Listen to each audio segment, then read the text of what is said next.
कान्हा की भक्ति और दिल में रहे प्यार। मुबारक हो गोवर्धन पूजा का त्योहार। आप सभी को गोवर्धन पूजा की हार्दिक शुभकामनाएं। गोवर्धन पूजा का त्योहार हर साल कार्तिक मास के शुक्ल पक्ष की प्रतिपदा तिथि को और दिवाली के ठीक अगले दिन मनाया जाता है। इस दिन गोवर्धन और गौ माता की पूजा विशेष रूप से की जाती है और लोग अपने घरों में गोबर से गोवर्धन पर्वत का चित्र बनाकर गोवर्धन भगवान की भी पूजा करते हैं और भगवान कृष्ण की पूजा करते हैं। आज गोवर्धन पूजा के इस शुभ अवसर पर सुनिए गोवर्धन पूजा की कथा।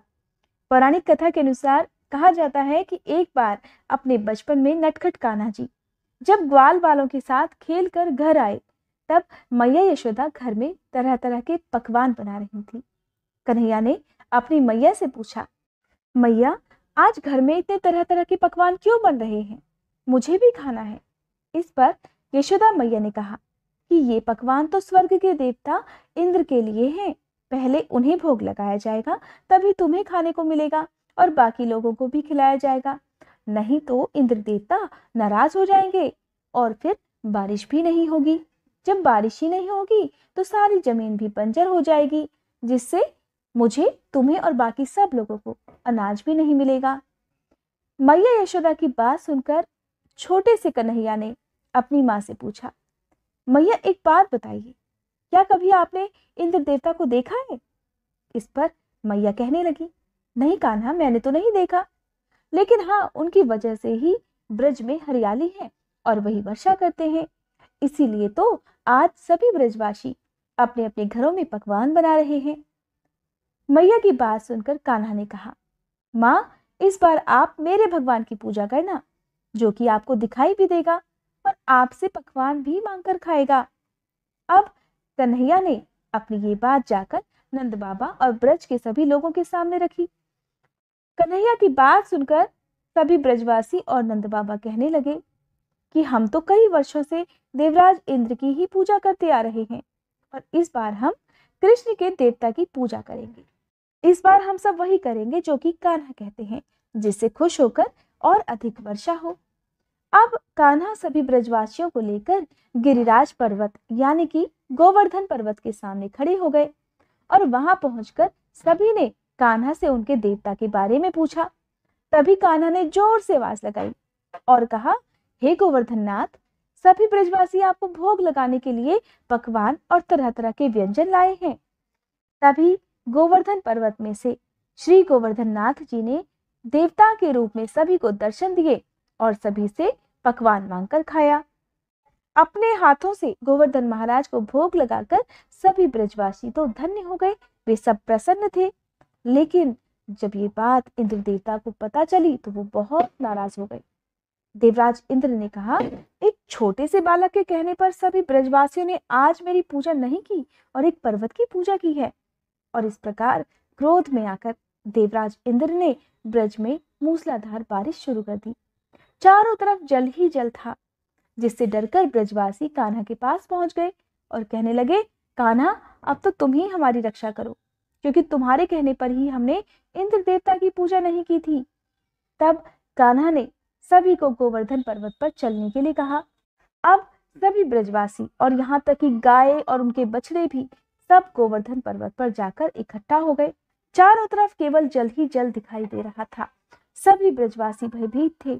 इस प्रकार भयभीत ब्रजवासियों को देखकर कान्हा ने गोवर्धन पर्वत को देखते ही देखते अपनी तर्जनी उंगली पर उठा लिया, जिससे संपूर्ण ब्रजवासियों को इंद्रदेव के प्रकोप से बचा लिया। उधर नाराज हुए इंद्रदेव ने ब्रज में लगातार 7 दिन और 7 रात मूसलाधार बारिश की और जब स्वयं इंद्र के पास जल समाप्त हो गया, तब उन्होंने सोचा अब तक तो ब्रज खत्म हो गया होगा और पूरी ब्रजनगरी जल में डूब गई होगी।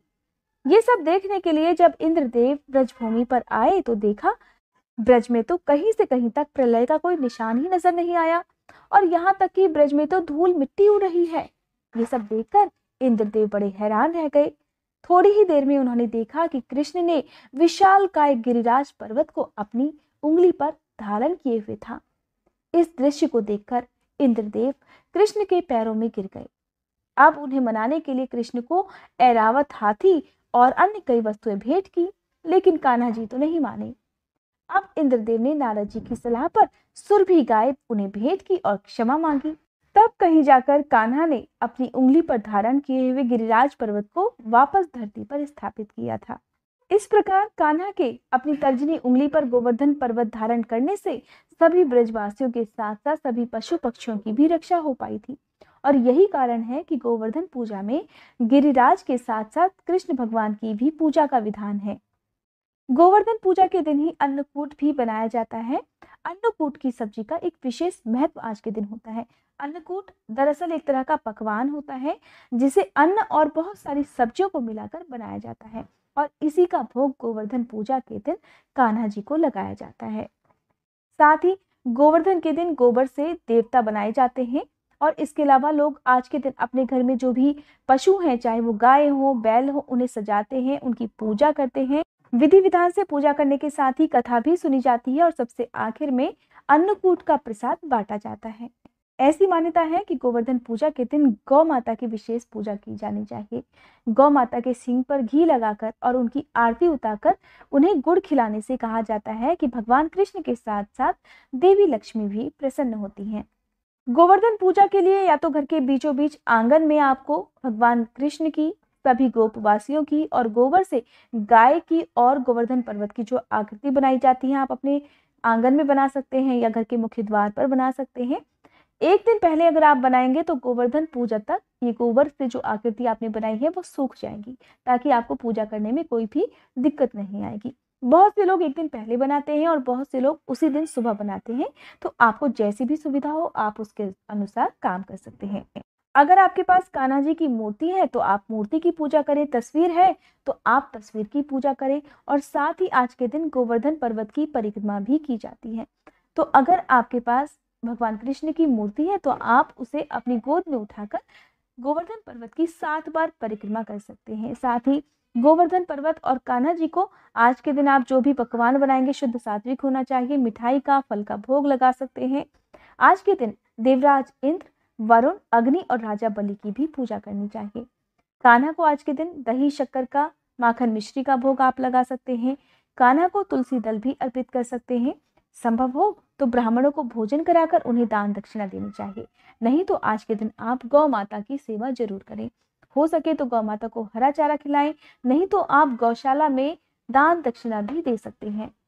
अगर आप जानना चाहते हैं कि गोवर्धन पूजा के दिन किस तरह से आकृति बनाई जाती है, किस तरह से पूजा करनी चाहिए, किन किन बातों का ध्यान आज के दिन आपको रखना चाहिए, तो मेरे चैनल पर आने वाली वीडियोस का नोटिफिकेशन पाने के लिए और इन सभी वीडियोस को देखने के लिए आप मेरे चैनल को सब्सक्राइब करके बेल आइकन प्रेस कर सकते हैं। आज की ये वीडियो अगर अच्छी लगी हो तो वीडियो को लाइक करने के साथ ही कमेंट बॉक्स में कृष्ण भगवान की जय लिखना मत भूलिएगा।